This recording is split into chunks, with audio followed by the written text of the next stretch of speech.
All right, let's see this Legion of Skanks. When you hear the pop blast, this is to the podcast. We're helping Big J's ass. Legion of Skanks. Welcome to the Fuck yeah, guys. It's time. What's up, everybody? It's the Legion of Skanks podcast. See, people could do a whole day of Or. I know there's still so many Or more is I want to still say, going. but I can't. Or could be its own show. I know. We should build a whole game show called Or. It'd be like when Ethan started Frenemies. It was a gold mine. Or was like our frenemies. Our peak. All right, here they are, the losers.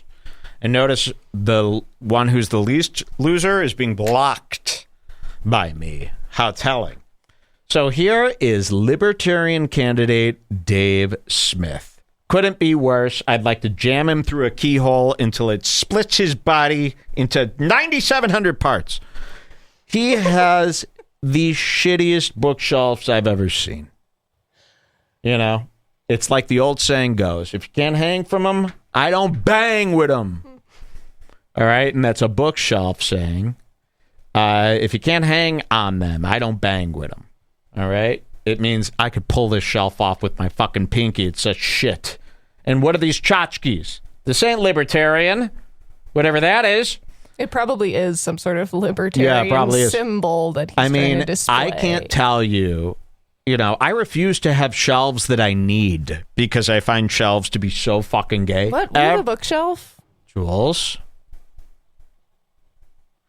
I fucking hate shelves. And every podcast now and every YouTube channel has a couple floating shelves with a bunch of knickknacks. I'm surprised there's not a little metal globe right here that he liked.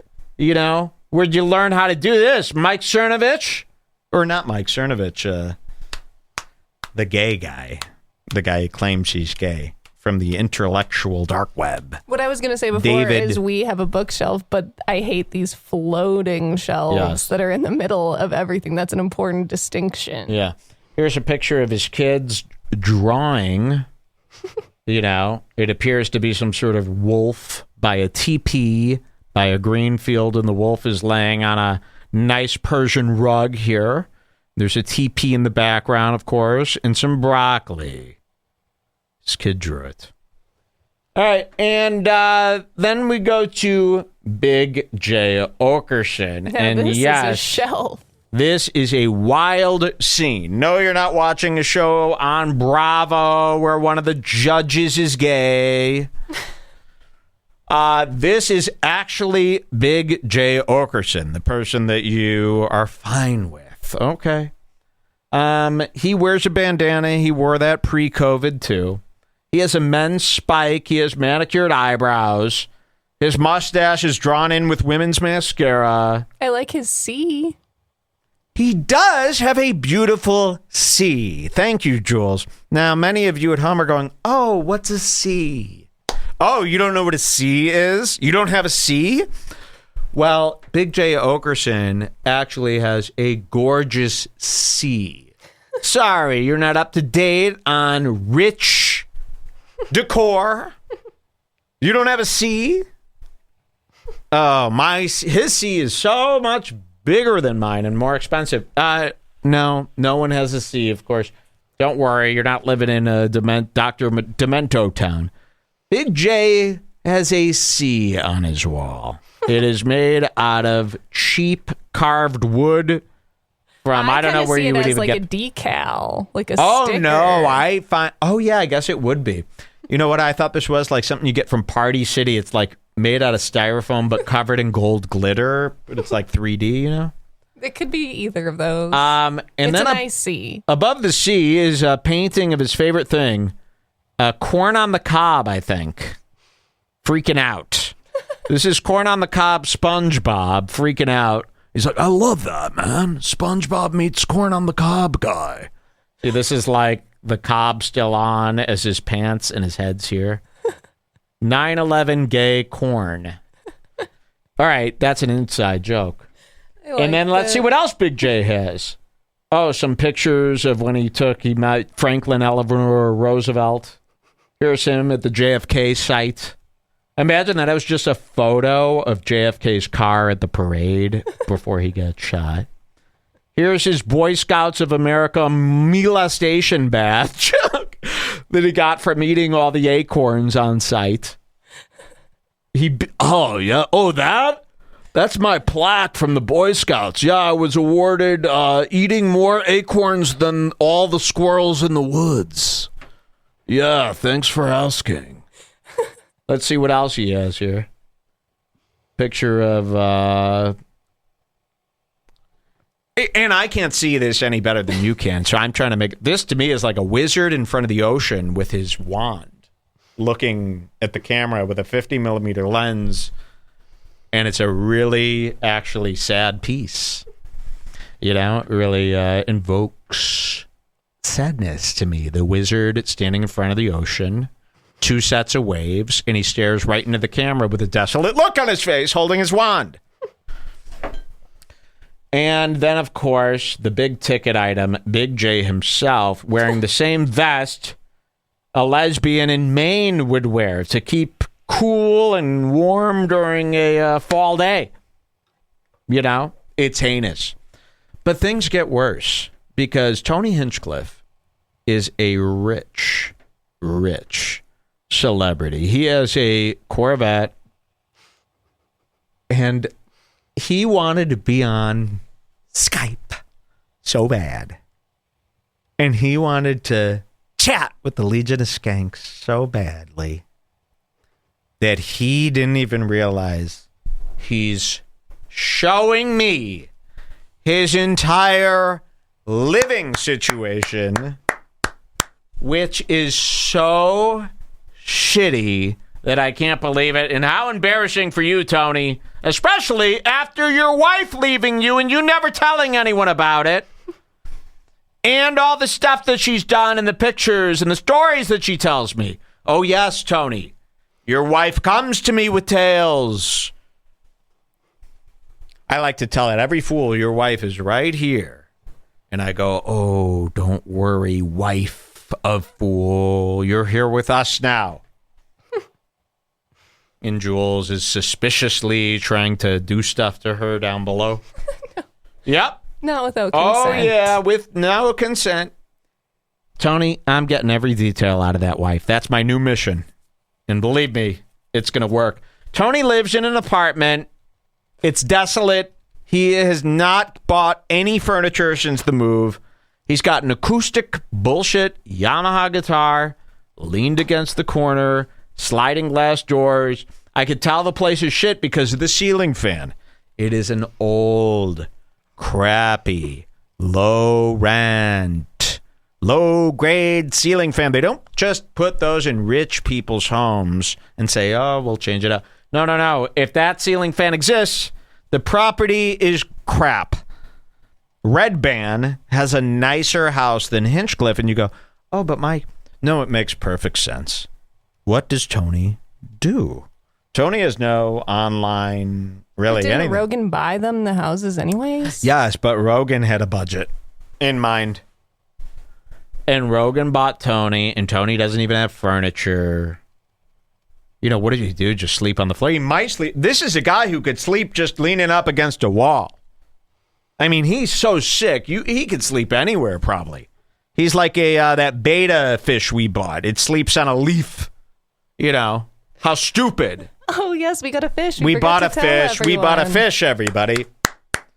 And to introduce to you my fish, I will do this. Check this out. Have you ever seen somebody introduce a fish to an audience like this? Watch this. Oh, I got a text from Luis J. Gomez. It's up. The episode. We're watching now. You called him to ask how to access an episode that you're just going to make fun of and play on the show. That's why it was so funny. Okay, so let me show you our fish. And let me see if I could remember this. Yes. We're close. We're seconds away. Uh-oh. I don't see my comment. No. You know, I could be on the wrong picture. I just can't imagine. Could it have been this one, this bikini pic? I hate to even look at that right now. You know what? For the life of me, I can't find the damn... I could have sworn it was this pic. I don't see my comment. I'm worried here. Well, anyway, I decline to tell you the story.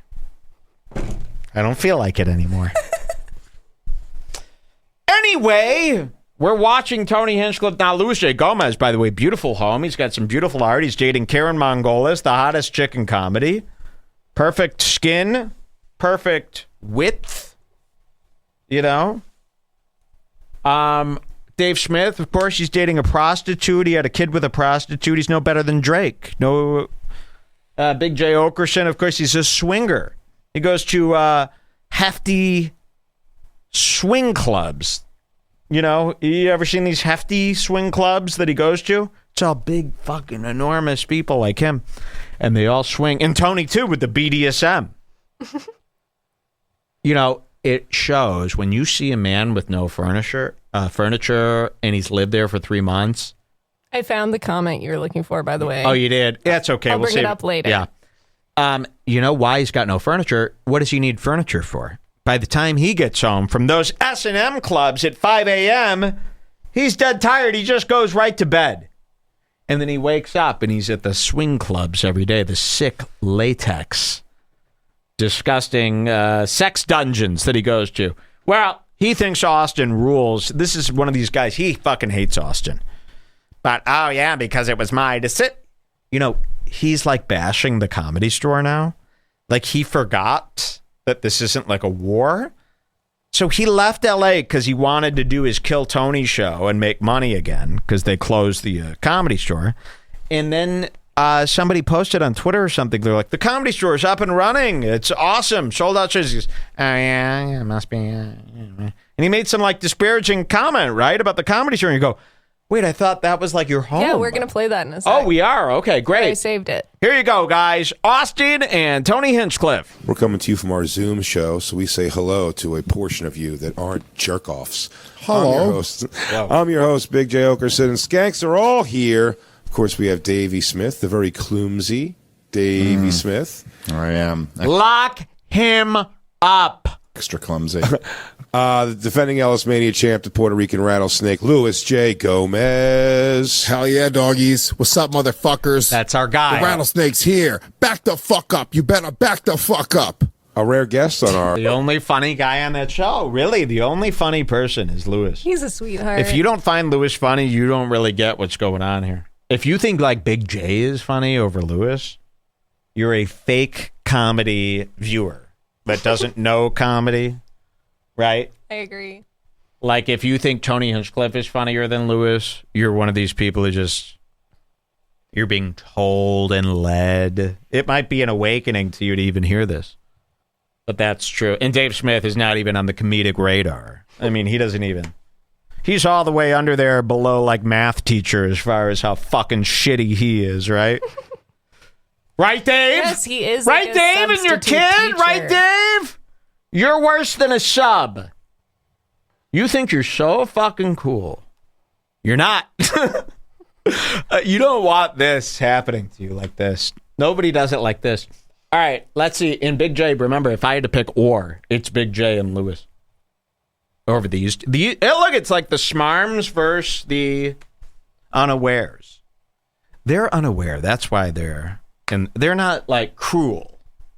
They're not look at this. Nice people. Doesn't matter if they did hack or cringe shit. These are good people. These are bad people. Doesn't matter if they're funnier.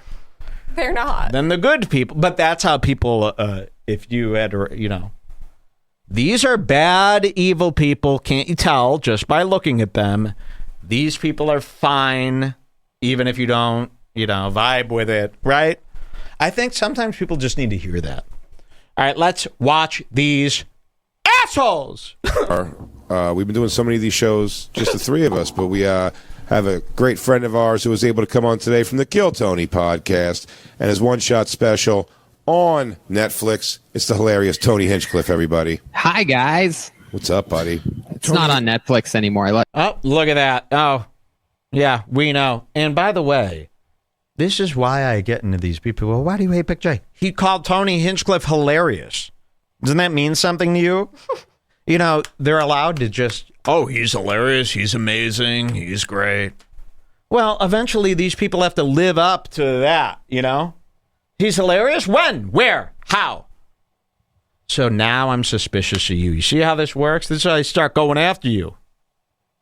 You don't say that, and then you don't have a problem with Red Bar. It was a 2-year licensing deal. I licensed it. Oh, you owned it. Yep. Still own it. Better. No, yep. wrong. Still got it. Can resell it to some other new streaming garbage site in a couple of years. What a gas. Do you hear this? Do you hear this little lie? This little lie of his, he's going to let it fly. Can't even look at the camera while he's selling this lie. So Tony Hinchcliffe's Netflix special One Shot, it was on Netflix for like a year. They pulled it because it was so poor. And it was actually so amateur that they had to get it off the site. Like it was like a YouTube video. We've reviewed it many times. Joe Rogan went to Netflix because Joe Rogan had a deal with Netflix. He's a rather big guy, big specials. Joe's responsible for Tom Segura's relationship with Netflix, Chris D'Elia, all of them. Joe goes to Netflix. Oh, yeah, you got to have Tony on. He's great. Oh, yeah, he's amazing. Oh, Tony motherfucking Hinchcliffe. And they go, okay, well, you're like the comedy leader. Of course, yeah, we'll give Tony. So they did it. And it was so bad. I mean, Joe's other friend specials are so bad. Chris D'Elia and Tom Segura. Did we ever get to watch it? Oh, yeah, we did. Yeah, we did. It was so bad, Netflix said, we just can't air this anymore. I'm sorry, Tony. Our relationship is over. And we also, and then everyone went around. It was worse than Sam Morril or Mark Norman's YouTube specials. It was like someone just set up one camera. It would be bad for YouTube. Like they called it One Shot. One Shot. Because they only had one camera and had to do it as cheaply as possible. It was great. For years, Tony fantasized about One Shot. He thought it would be like Boogie Nights or Magnolia. He imagined a Steadicam shot following him around like he's De Niro in the casino.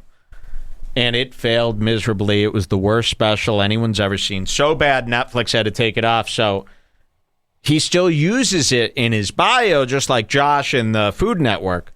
Big J brings it up. Come on today from the Kill Tony podcast and his one-shot special on Netflix. It's the hilarious Tony Hinchcliffe, everybody. Hi, guys. Watch, he knows. It's not on Netflix anymore. It was a 2-year licensing deal. You owned it. Yep. That's even better. Yep. Still got it. Can resell it to some other new streaming garbage site in a couple years. Oh, can you resell it? Then do it! I triple dog dare you, Toneth. Sell it then. No one's buying a 7-year-old crappy special that's worse than PewDiePie's channel. It failed. It's over. You had one shot. And he named it after the Eminem line. I had one opportunity. I better never let it go. Whoa. You only get one shot. Do not miss the chance to blow. You missed it. Years. What a gas digital. Hey, there you go. Did you say streaming garbage? Yeah. So hold on. Did I hear my ears perked up? Tony actually rents an empty apartment to do all of his podcasts. Yeah, it's crazy. Every time he does a new show. It's just the corner of a homosexual yoga studio that I just got done sweating out some demons at, and it wasn't from yoga. Spoiler alert. Okay, so notice his first homosexual self-deprecation joke. He does that so much. Every time. It's like, are you a transvestite or something? Like, why are you always calling yourself gay? Is it so that the other guys don't call you a fag first? Beat them to their own game. That's the first chapter of my book. What a complete asshole. Let's hear some more. But it was from the steam room. Yeah. Another spoiler alert. How is Austin, bro? We haven't talked to you since you moved down there. I know. It's so much fun. In fact, I remember the last time I was on the show, I was making fun of you guys for being in New York because everything was spiking there, and Los Angeles' numbers were so low. And I was saying, you guys live in a dirty, steam pot, disgusting wasteland where you're what's called a snob. So Lewis, and this is why Lewis is aware while all these guys aren't. Look at Lewis's face while he asks, how's Austin? Lewis, like me, don't care for this Austin. It's what we call gay and annoying and anti what we're supposed to do. We don't flock to Austin. Sorry, it's not cool, right? And there's just something like annoying about it that annoys us all, that they flocked to Austin like that, right? Isn't that just annoying? So there are other comics now that are now starting to turn on the Austin guys who think there's a special with their own club, right? And we're going to hear Tony talk about a little bit about Austin. Then we're going to hear some other people talk about Austin. We'll see how it's going. Everybody's piled on top of one another. And then, that was like bragging about the score before Tom Brady comes back to slam you in the fourth quarter because LA got super shut down. But anyway, Austin's fucking amazing. We're having so much fun out here. The food's great. Shows are capacity. Basically, the coronavirus really doesn't exist here. I don't know if you guys have been to Texas or Florida. So here we go. He still thinks it's 1997 and that Austin and Florida are the only places in business and everyone else is afraid to leave their home because the sandworm. This is what he thinks. And we're going, Tony, Austin ain't special anymore. You could go anywhere in America now. It's fucking open. Now, if Austin is so open, again, we're going to cut to Antone's now. Let's hear him brag about Austin a little bit more. And then we'll cut to Antone's. We'll see how many people are there. In the past few months. But it's so much fun. We're just having a blast. And it's incredible. I have 7 stand-up shows this week. Like packed shows. That's great, awesome. Man. Yeah, my daughter must have moved down there in like August, September. Your daughter moved to Austin. Isn't that fun? Something? Oh, yeah, my daughter moved. His 3-year-old daughter moving down to Austin just because Joe Rogan said so. Isn't that? Yeah, my daughter even moved. That's how crazy this pull to Austin is that Joe Rogan has over people. So crazy that Big J's 3-year-old daughter moved there to become a star. Wow. All right, let's hear some more. Not for comedy. Cool. Just because the city's just like, it's like for young Austin? people. It's like a cool city, yeah. Yeah, Danny Brown just moved here, the rapper. A lot of people are moving here, not just for comedy, but just for life. The speculation. How do you know that Jay's daughter loves rappers? How did you know that? Did you have a sneaking suspicion? A lot of girls whose dads look like Big J love rappers, if you know what I mean. That's true. Jay back to Austin, please. Skip to like 8:30. Okay, 8:30. We're gonna get back into Austin. Remember our newest fool, our biggest enemy. Let's hear this. Dave Smith, by the way, very excited to be here tonight, as always. It's Austin, like, because there's not as many weirdos. Like LA is like a bunch of fucking freaks. Is Austin like? Oh yeah, is Austin crazy? Down there? Yeah. Yeah, I still have my place in Los Angeles. So He just literally went, yeah, I still have my place in Los Angeles. This is how you talk, bro. Yeah, I still have my place in Los Angeles.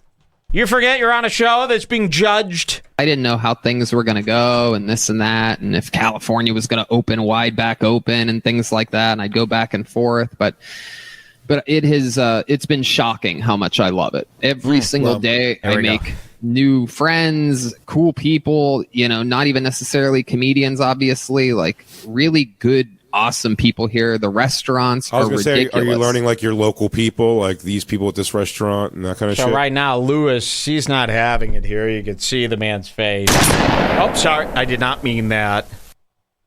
He doesn't want to hear anymore about how great Austin is. You know why? Because she's not moving there, and neither are we. So, imagine if every time you turned in Red Bar, all I did was talk about how amazing Chicago was. You'd go, that's wonderful. We don't live there. So at the very least, comics, you're being fucking hack and boring. Oh, yeah. It's crazy. I had no idea that Austin has like literally the best food anywhere. But I'm not talking about barbecue either. Of course, they have great barbecue here, but sushi, fucking Italian food in Austin, Texas is crazy. Give me. Forget what's good about Austin. Okay, give me the 3 worst things about Austin, Texas. There is a homeless problem here. This is the most liberal city in Texas. Isn't that something? So they wanted to get rid of the homeless people. They thought they were moving to, the deep south. They thought they were going to get Confederate flags. They thought this whole thing was going to be the Dukes of Hazzard. Turns out they get there. It's like Portland. They're marching in the streets. Black Lives Matter. Homeless people everywhere.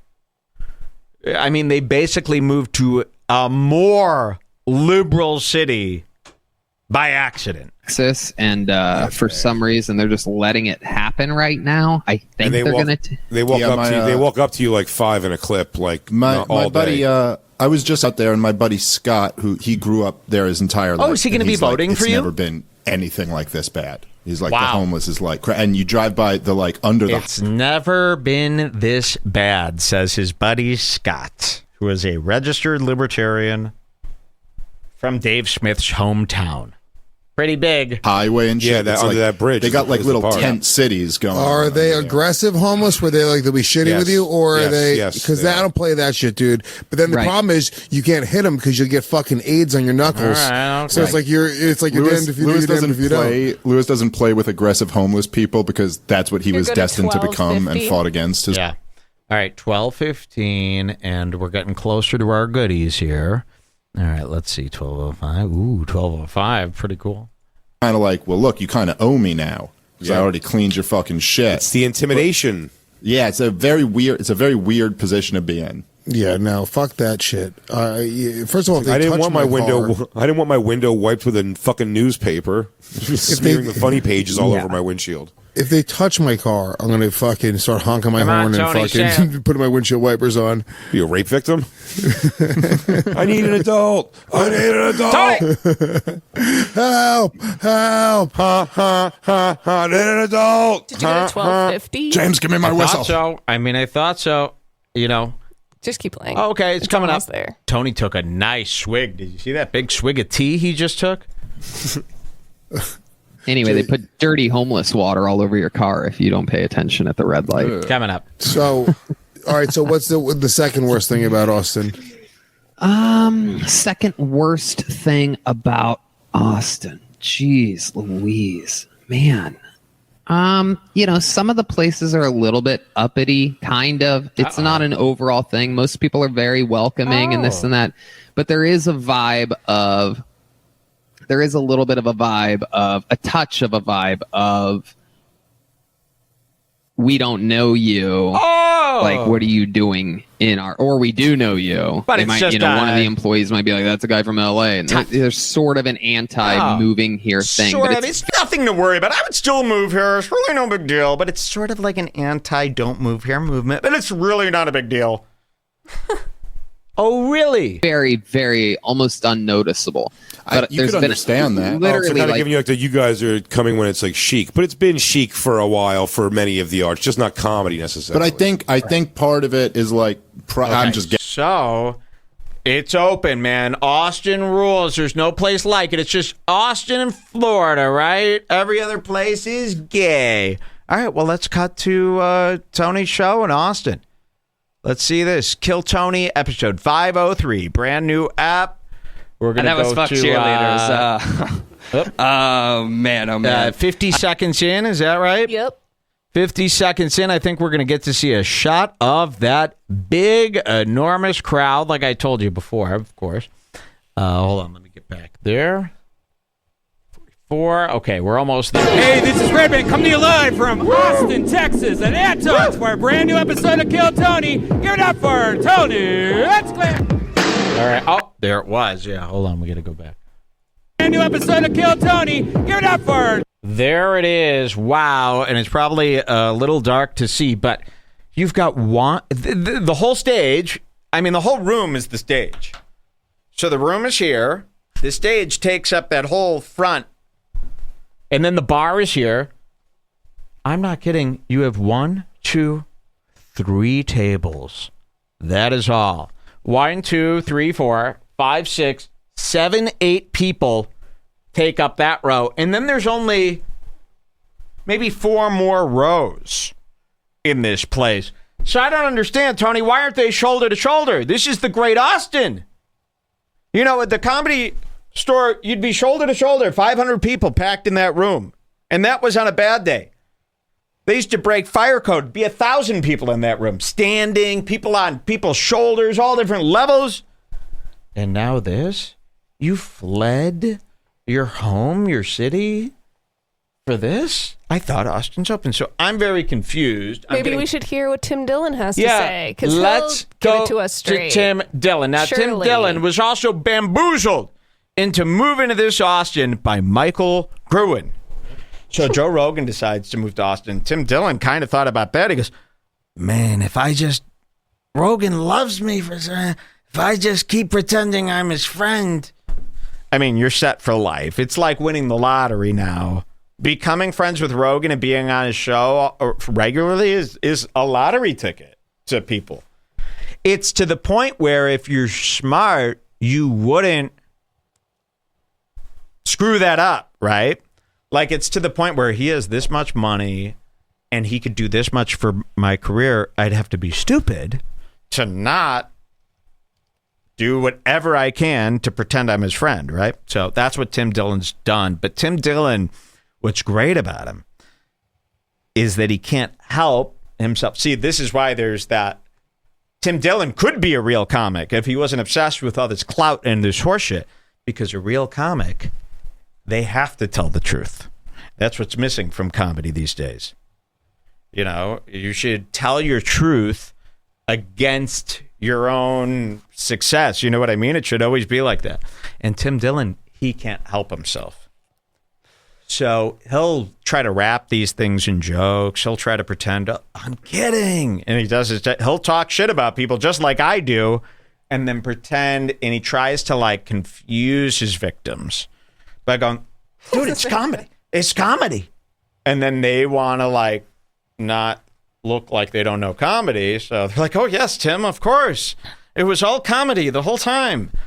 So he could get away with talking shit about a lot of people because they're afraid to even bring it up because they don't even know what comedy is. You know, they don't know if he's doing comedy or not. So Tim Dillon is going to talk about Austin right now.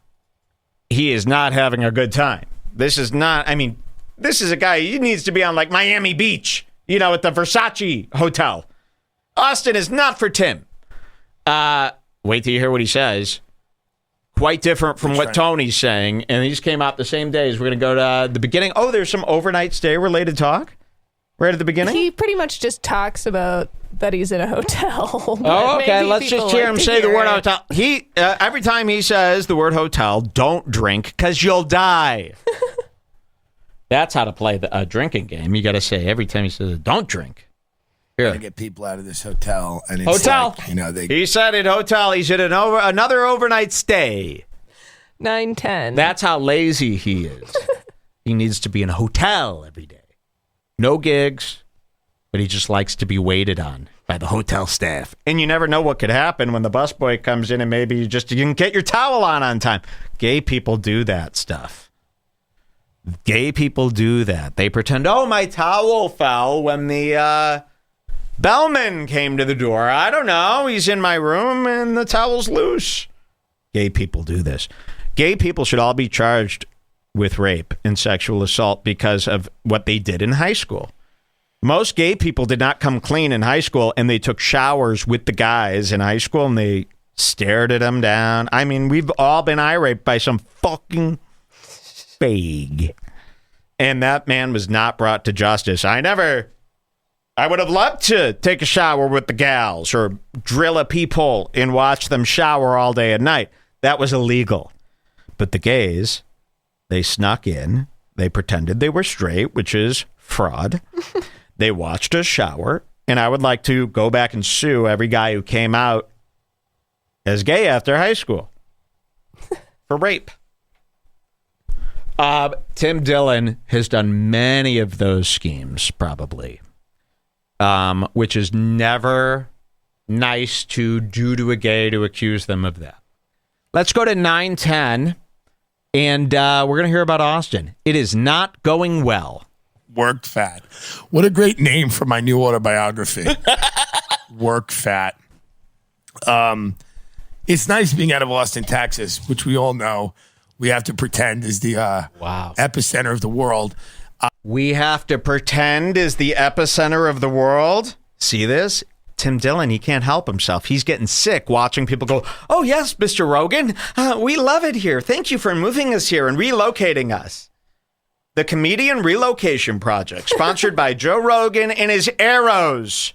What could go wrong? So Tim Dillon finally lets us... Oh, can we all stop pretending that Austin is this epicenter of utopia? Which we all know we have to pretend is the epicenter of the world. Listen, it's a tax. By the way, I love this mini storyline of Austin that we've latched on to because it really is like panning out like a show. Every week we show you like, hey, look. Austin. First, it was the mosquitoes. Then it was the storm. I mean, like every week, Austin, and they, like one week, oh yeah, I'm moving to Austin. The next week, I don't know if I made the right choice. The next week, Austin is hell. You know, it really is funny. All right, so I don't know who this is. It's Ray Kump, clearly. Oh, Ray Kump. This is a huge fat guy with him. People seem to like him. It's like an episode of Nobody Likes Onions with the split screen and a fat guy like this. Only on Nobody Likes Onions will you see someone in a split screen taking up this much of the frame. So let's see what he says about Austin. You're going to really get a kick out of this. Tim Dillon, everybody. Epicenter of the world. Listen, it's a tax scam, which I'm glad to be a part of. But every time I say something nice about it, I feel like a guy talking about the beaches on the Cayman Islands. You know, like the water. Truth. Honesty, have you had the food? And the guy's like, who gives a shit? You know, no, you got to understand. It's crystal clear. The water is crystal clear. That's a good point. Do you think? Alex Jones said the same shit in Friday. Oh, shit. Love that song. Do you know Kanye has a song called Alien? It's actually, I'm surprised it's not like a full meme yet. Because it's actually so cute. It's a scratch track where he's just like, you know, like rough drafts trying to spit up. But people don't necessarily all know that. And they just think he sucks really bad. Take a second. We won't play it here, but listen to Alien, Kanye West version. The Kid Cudi version. The Kid Cudi version. Because Kanye has a lot of insane lines in there because he's just freestyling, but he's so stupid. So he's like, I don't believe in time. I just believe in science. And it's like, no, but you don't believe in science. But it's the best song I listen to like every single day. Like there's a lot of really crazy songs. Okay, anyway, I don't know why I said that about Alex Jones. Alien? Yeah. Here we go. Austin, Texas, everybody. Crystal clear. The water is crystal clear. That's a good point. Do you think that the Caymans developed a decent like culinary... ice. These guys? Oh, yeah. Fire and Ice is like Scorpion versus Sub-Zero here. Mortal Kombat reference because we just got the GameCube. But yeah, look at that. Fight! Anyways. You know, this is like when you pick your character and you're ready to go right before Mortal Kombat. But both of their tricks are just stealing money from people they love. Culture, because I'm sure it's fine, but I'm sure that it's not the reason people are going. You know, like I'm sure. But if you're going to be there anyway, you get a nice little bistro. Well, they got to service people. Yeah, when Jeffrey Epstein shows up to check in on you, you want to wouldn't be the Tim Dillon show without the mention of Epstein every fucking minute. He knows that hooks you guys right in. Get him an Eggs Benedict. You want to get him a Benny. There we go. He doesn't want to eat McDonald's. You don't want to. You don't want Ghislaine Maxwell eating Arby's. There you go. Another drink. She's got to eat a Benny. You know, I mean, I get it. And listen, when in doubt, mention Epstein's Island or this Ghislaine Maxwell. Every time Tim Dillon's like reaching for something, he's like, Ghislaine Maxwell probably did that too. And they're like, oh, thank God, he is hilarious. Oh, he's back. We're on his side this time, though. Oh, we're on his side, of course. Tim, we're on your side this time. I like Austin to a degree, but it's also a dump, and everything about it is disappointing the people, the audiences are bad. Whoa, that's two biggies. Biggie. Those are them. The audiences are bad. That's huge for comedy. You know where the audiences weren't bad? The Los Angeles Comedy Store on the world famous Sunset Strip. And it's another one of our predictions. Yeah, that the audiences were going to be bad because, again, you can't just make a city into comedy fans. Yeah, they're going to be excited for 2 or 3 minutes to come see what the hubbub's about. But then when they see it with Tony and Brian Redband, they're never coming back. They're not going to sit in an empty room with no laughs, listening to a guy go, ah. So hobbies? No? Get the fuck out of here then. That's not a comedy show to most regular people. They see Tony, they see Redband, they go, this is bad. You know, these people are people. Imagine if you went to a restaurant that was as poorly produced as Redband and Tony. I mean, the level of production alone doesn't matter what they're saying. You know what I mean? The level of production matches that of a going to dinner at a gas station bathroom. It's that level.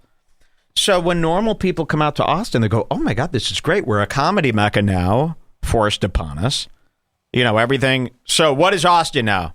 Every other shop is brisket, comedy. Brisket, comedy. People are going to get sick of that. Now, and again, they're saying Brian Redband and his secret shows with David Lucas. These are not professional enough shows to keep these audiences skipping work, calling in sick. You know, remember, this isn't a tourist city, so these people got to go to work on Thursday. Boss, I'm calling in sick. Oh, yeah? Sounds like you were at the Tim Dillon show. You got me up all night. So let's hear this. Listen to this. Audiences are bad. The town is disappointing. Yep. Disappointing. I mean, I just moved. It would break my heart to have to say that about where I moved to. Imagine that. You move somewhere, it's disappointing. It's not what you wanted. That's heartbreaking after month 2. I like Austin to a degree, but it's also a dump, and everything about it is disappointing. The people, the audiences are bad from the ones that I've encountered, and the city is like 5 or 7 blocks of like just disgusting bars and like people busking with guitars. Yes. It's like some heroin addict. That's how I imagined the city. I've never even seen footage. I just remembered these comments somebody left in the BBG. Oh, yeah? Months ago, huh? No, just this week. Oh, this week, this person claims to know all this stuff about Kill Tony. I don't know how reliable. Oh, okay. We'll look at that in a second. But that's probably where you got that Death Squad thing from. Oh, okay. Cool. Yeah, we'll look over that too. Playing Sweet Caroline, it's horrible. Well, from what you described to me, it sounds like Williamsburg, Brooklyn, with the addition of country line dancing. That's exactly what it is. It's Williamsburg, Brooklyn. Right. And it just smells like a roasting pig. Right. Like the mesquite trees make the entire thing smell like a pulled pork sandwich. Like you can't. You know, that's a great point. Like, Tim's making a point about Rogan right now. He doesn't even know it. Tim goes, and the whole place smells like a roasting pig. You can't walk anywhere without the mesquite smell. And you're going, oh, he's talking about barbecue restaurants. But he's complaining about barbecue restaurants because Austin has gone too far. There are too many barbecue restaurants. The citizens, even the new transplants, are sick of the barbecue. How does that work? Listen to this again. This is a metaphor for what's going to happen with the comedy. Addition of country line dancing. That's exactly what it is. It's Williamsburg, Brooklyn, where and it just smells like a roasting pig. Right. Like the mesquite trees make the entire thing smell like a pulled pork sandwich. Like you can't get out of it. There's no getting away from it. Is barbecue? Let me ask you this, because I enjoy barbecue. I'm sure I've never had barbecue that good. You know, the decent places around here are still crap, probably. But that being said, is it the kind of food that you can eat all the time and it's still good? No. Wow. No. He means it. When Tim says no 3 times, a house goes down. All right. this is such a great metaphor. Barbecue rules, right? Especially the best barbecue. Franklin's, good brisket. In Chicago, we have a place called Smoke Barbecue. Okay, it's the top-rated barbecue spot in Chicago. It used to be, I mean, maybe it still is, fantastic. It was my favorite food. And I was lucky enough to live right down the street. 15 minutes away, I would have Smoke Barbecue at my door. This was a place when it opened, it would have a line that was like 2 hours long. You wanted to go to Smoke Barbecue. Guess what? It closes at 4. It was one of those asshole places. Yeah, we close at fucking 4. You go to Smoke Barbecue, the line 2 hours down the street. You waited. Eventually, they started doing delivery. I was getting it all the time. It was the best. But guess what happened? I got barbecue burnt. Yep. Anyone else been barbecue burnt? It was the weirdest thing. I mean, I was addicted to this stuff. I would go to Smoke Barbecue. I would get, this is what my order would be. No joke. A half slab of St. Louis ribs. 1 pound of sliced brisket. A 1/4 pound of pulled pork. A macaroni and cheese side. A cornbread. Peach cobbler.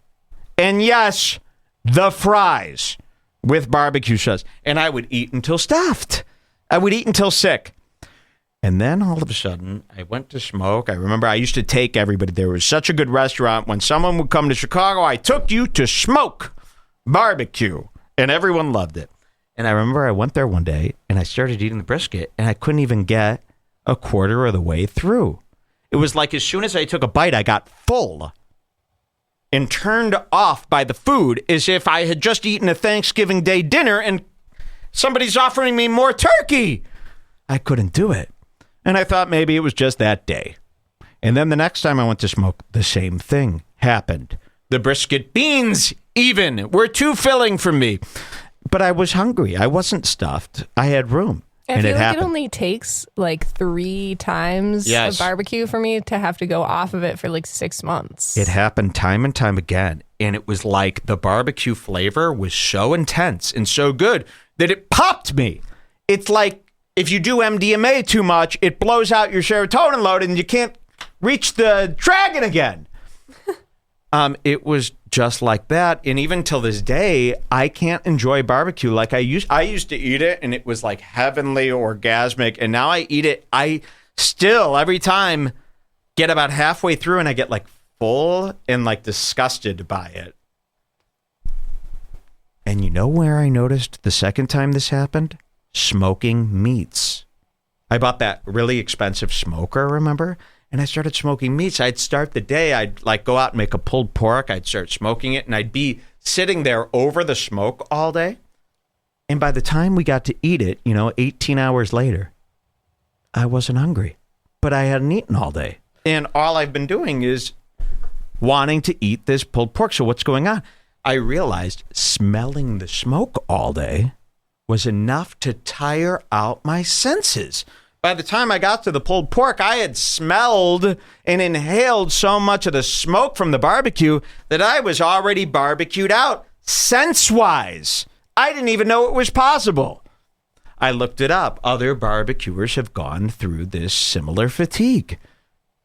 Now, Austin, every other block, they got the idea to open up a barbecue restaurant. The whole place smells like a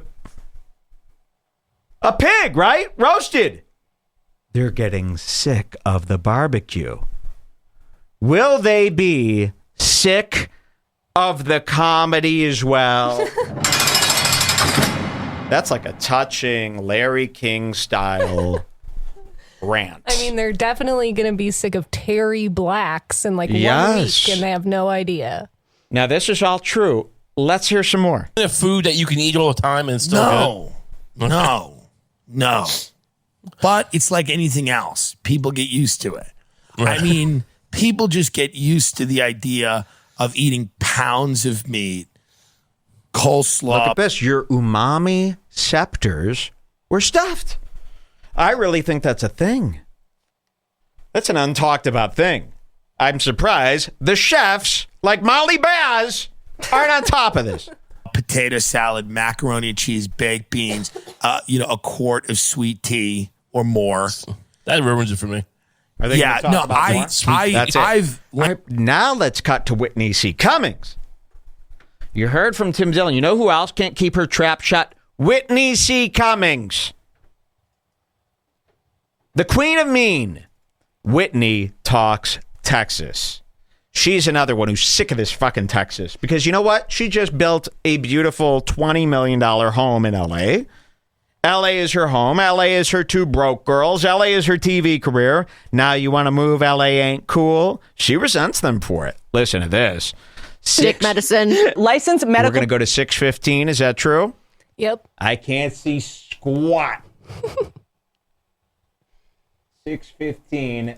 Listen to Whitney. Now, Whitney's really going to lay it in. Now, don't be distracted. She's getting her hair dyed on the show, which is kind of a cool. I used to get my haircut done on the show because I was so busy.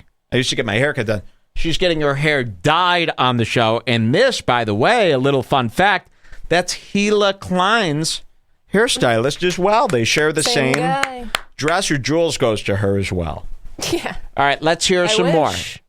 Oh. And there's no tongue. Here we go. There was no tongue, Whitney but there was Cummings. some other inappropriate shit that went down. And then, oh God, San Antonio was so funny. He was First just of there. all, Grace and I were walking around San Antonio, which I strongly believe is kind of the new Austin. Oh, okay. Austin got a little corporate. I mean, because everyone's moving there. Whoa. We literally got there, got in the car with this. And I love how whenever somebody talks about Austin, they start out pretty, innocent.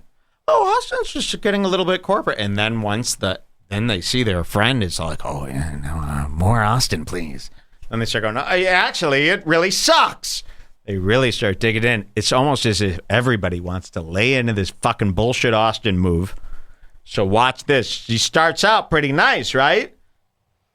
Once she sees, oh, yeah, it feels good to finally say what I want to say about Austin. Watch this. Texas, like Longhorn. What do you call him? Was that a good name? Longhorn. Yeah, Longhorn. Sorry. Well, I mean, he was whatever. Oh, he wasn't a steer. Okay, you guys, it wasn't a bull. Thank you with for clearing horns. that It was a human man. Out the window. And so these are the same women that got Jeff Leach disbarred from gaming earlier today. Get in the car, and he's like, "Oh, y'all live in LA," and he started putting together, who I was, and he goes, "Can you please tell your friends to stop fucking moving here?" I mean. Ooh. So she gets in a car with a local, she's saying. She went to Austin to do shows, got in a car with a local, and he goes, can you please tell your friends to stop fucking moving here? And I'm not asking. And he's got an all-white suit. Yeah.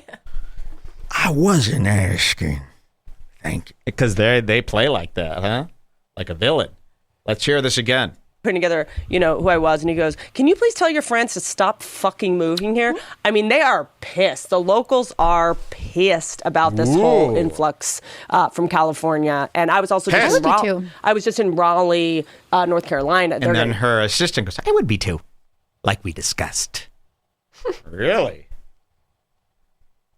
Sounds like a bunch of haterade, but it actually isn't. This is crystal clear Canadian club at its finest. All right? Seems like haterade, but it's actually Powerade, which is good.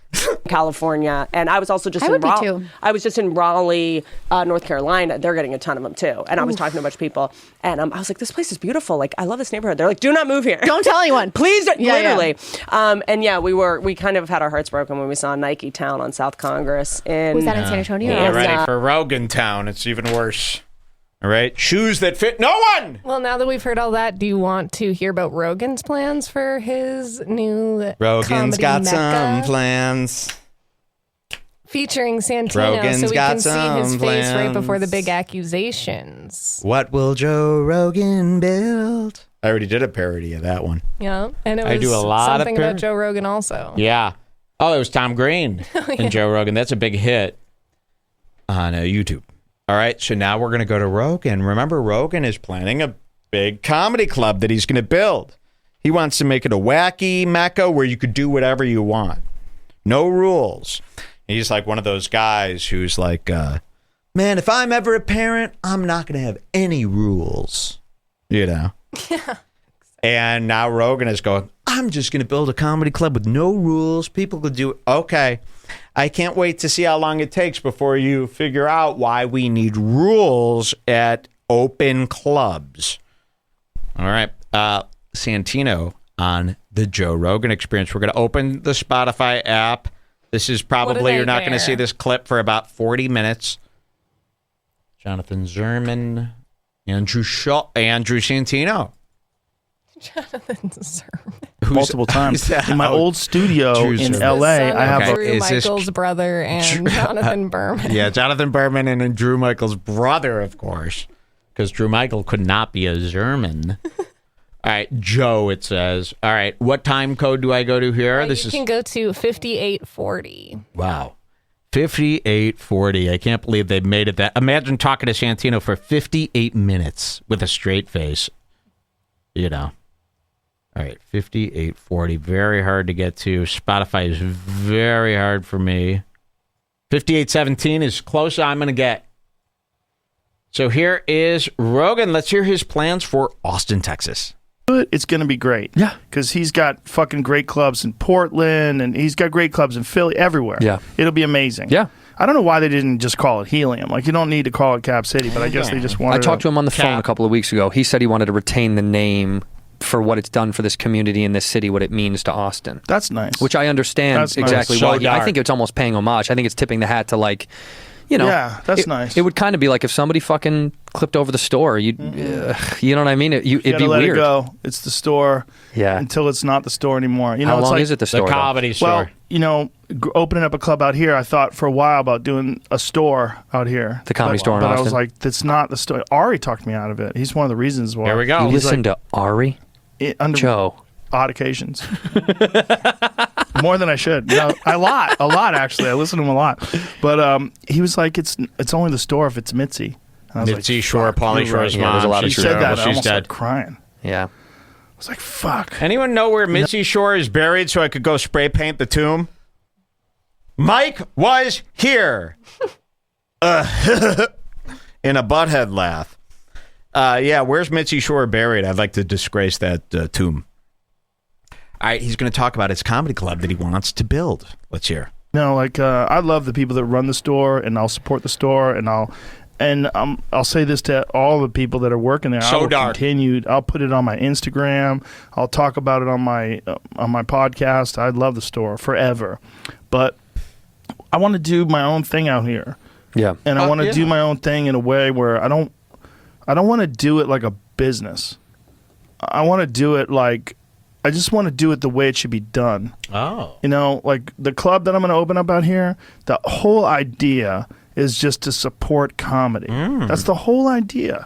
It's like I feel like baseball has been very, very good to me. Yes, it has, Sammy. Yes, you know it what I mean? has. It's like Cancel him, racism. Comedy's been so good to me. It's like I feel like what I want to do out here is I want to just do something where it just supports comedy. And I want to make it a safe place for wild people where you can just get wild. You can just have some fun. Make I want a safe place for wild people. Where are you going to get this audience? See, what they want to do is they want comedy to be like it was when it was cool. We could go on stage and call somebody a faggot, which I agree with. It's not going to work in Austin. They're oohing and booing at Kill Tony when he says the word Chinese to describe food. I mean, that's how sensitive they are over in Austin. So you got to find the crowd. Remember, it's not just up to the comics. The crowd has to be in for this wild romp. Okay? I want you to figure it out. I want you to figure out this weird puzzle that is your own personality dynamics and your past and your life and your neediness and your weirdness and your need to be accepted and your need to be a part of a community. You know, and then and the reason why comedy clubs and all restaurants tend to be so strict with their rules is because they're held liable for all this stuff. So, Joe, I can't wait for the first rape at your club where you wanted to let people be wild. And then you have to answer to it every time. And it's going to get rather annoying, even for such a rich man as yourself. But even more than that, it's like you're not making a place where people can be wild and figure out their deepest fantasies. You're talking about fears. Burning Man here. That's like a psycho fantasy. It's well, like, his buddy Aubrey did that. One conversation with everyone and lead them down their path. Yeah. He's not doing that. He's not the leader. Capable of creating he's that environment. Fantasizing this environment that has a leader. Yeah, but he's not even willing to do that. He doesn't even want to do that. But what do you expect from a guy who's best friends with Aubrey Marcus, who's a literal cult leader with his didgeridoo, shoving up the girl's pussy every day, fucking the two sisters? That's why they broke up. He fucked the sister. He wanted an orgy. So, yeah, it's rubbed off on Joe, this cult-like orgistic behavior. Build this community that fully embraces everybody that tries to do that. Fully embraces everybody who. Here's our thing. Our thing is comedy. I want to build a community that fully embraces everybody. It's like, have you seen all Why don't the other fighting? clubs just fully embrace everybody and have utopia? It's like, that's impossible. Why don't we have a country that's just a utopia? It doesn't make sense. I'm finally going to build it. It'll be easy. It'll just be Hinchcliffe and Glassman and Tim Dillon, and I'm sure it'll be a utopia. It's not a utopia because they're there. Get it? You need utopians for utopia, not just the land. And if you're really committed to that thing, we're committed to you. Yeah. We're committed to you. We're committed to each other. We're committed to community. I want to have great food for people that you work want to there. have great food for people. You're opening a homeless shelter. Wait till you hear the other details. Yeah, about great the food. Somebody says when this club opens, Mike needs to prank them daily. Yeah, you have my word. Oh, of course. I'm going to hire like a call center. I'm going to build a call center. Instead of a studio, a big studio, I'm going to build a call center. 16,000 Indian people ringing. Hello, hello, hello, hello. Is your refrigerator running? Just constantly tying up their fucking lines. I want everybody to eat free. I want you to be able to come whenever you want. I want to pay people well. My goal financially is to break even. That's my whole goal. Right, so you just not lose on it. That's all I want to do. How many? Even? That's going to be even tough. If you're really looking at it and you're not putting in all your funny money, your Spotify box, which don't work at Comedy Club. You might not even break even. Even the fact that he's worried about that, what does a guy like Joe Rogan need to break even on? Well, it is expensive. It's going to run him. I don't know how much you think it would cost. What kind of free food are we talking? $100,000 a month. Subway sandwich or like free catered meals? You for the say free food every night. It's like Joe or is Rogan. This a full restaurant? Does Joe even know what he's saying? Like, if you're offering free food to comedians. There's going to be like a line of 200 comedians there waiting for pizza every day. And you're going to get so sick of that. You hate beggars and freeloaders. What do you think the comedy community is? You're going to have Brandon Wardell there going, is it Taco Tuesday? I just need to know more about the logistics, I guess. Annie Lederman's going to be there putting salad in her purse every fucking night. How big is it, by the way? I'll tell it to you. Yeah. It's all confidentiality shit. It's all confidentiality shit. But live, it's wrong. Right. A lot of fake shit out there. Well, I want to talk to you about it because I'm interested about I it. can't tell too much about it, but I'll tell you everything. What is it? Do you have a name for it? I'll tell you that later. Okay, great. I know the name. Ooh, and he takes a fool's drag of the cigar. Perfect. He says, I came up with the perfect name for his club. What? The Joe Rogan COVID-19 release. What is it? What is it called? Inmate 1. Inmate 1 from the unexpected COVID-19 release. COVID-19 release. How do you work that into the title of a club? It could just be called Release. Release. Oh my God. And then in tiny Austin's hottest club is Release. Yes. And it can have the rest in tiny script at the top. Release. That's a hot, chic 90s name. It's called. You release from laughing, so it's perfect. It's got a backwards E or something like that. Release. And what else? What else happens there? we got to think of something else. I mean, okay, it's called Release because of the unexpected what? Patient number 1 from the unexpected COVID-19 release. Is that the whole thing? Yeah. Okay, well, there's another part, but that's the main part. Okay. I forget the other part. Inmate 1. Okay. Yeah, I like that name. Very hip. Very chic. Release. Can I just say one thing, please? Sure. I just got to tell people that Santino threatening to sue Bobby Lee's brother is fake. all a bit. And that is all joking. a fake bit. We can't do this with you. The reason I'm so sorry. I don't want to hurt your feelings. Ever since this broke, we've known it to be a bit. It's a full bit. He's already anything been that on happens the show with them laughing about it. Yes. If Theo listen, if it's not edited out of their podcast, it's fake. They don't do real. None of them. So if they put the clips out themselves going, Santino, mental breakdown, but it's by Andrew Santino Clips Official, it's not real. I'm sorry. The guy who keeps sending it, this has to stop. Is Red Bar Clippers, so I'm scared It's been of him. everybody. It's been everybody. We've gotten sent, they did a fake bit where Andrew fake threatened to sue Jeremiah Watkins. It was a big bit, a publicity stunt for their podcasts.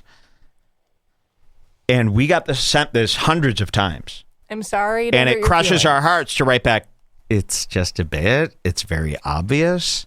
We're actually appalled. You need to stop. Anything Santino and Bobby Lee do that's on their own channel is fake. Even if it's not, we can't deal with it. You know what I mean? It's like you're going to ruin our license. We're going to lose our license. Tell that it's fake from watching it for like 1 second. We could lose everything by covering that. Yes. People do that too a lot. They try to trip me up with fake stories. You know how many fake stories I got to throw away? All right, here's some more from the cigar smoking chimp. I'm excited to hear about all of it. I mean, look, you sent me photos privately. Shh. I didn't show them off to anybody. No one saw. Everybody saw that, Nobody Stop saw. lying. Nobody Your saw. Opening act? And nobody saw. He hasn't seen him. You can go ask him in the hallway. If I showed him pictures, he'll say no. Okay. That's how much. See? That's how much. believe you. Because you said to me, don't show this to anybody. End of this part. And I said, if you're sending me nudes, I have to send this around, Joe. It's going to earn me some. Here is the Speaking subject. of sending me nudes. Yeah. He just said. Wow, look at this. Here's the subject of our little expos today. And it's Andrew Santino, the most vile of all of them. A comic he is not. And the day is this thing dead already? Look at that. The day I discovered Santino. I'll plug it in for a bit. The day I discovered Santino, I knew he cheated. I don't know why, but I knew he cheated. And we always had rumors. He's got a wife. We always had rumors about Santino. Oh, he cheats like crazy. He's basically Chris D'Elia 2, people would say. We might have a scoop that many of you might be of interest in. Would you like to hear? Oh, I don't have sounds. Would you like to hear it? Jewish music. Boy, isn't Andrew Santino despicable in every way? If you like this guy, you're either equal to or worse than him. Congratulations. Do we play any more from this episode here today? Nah. That's okay. We're going to get into the scoop then. Yes. I received a private message today from the alleged... Wait a minute. I want to make sure I look good for this. Saw the sweat off my face. I got to get undrunk. You look very handsome today, I gotta say.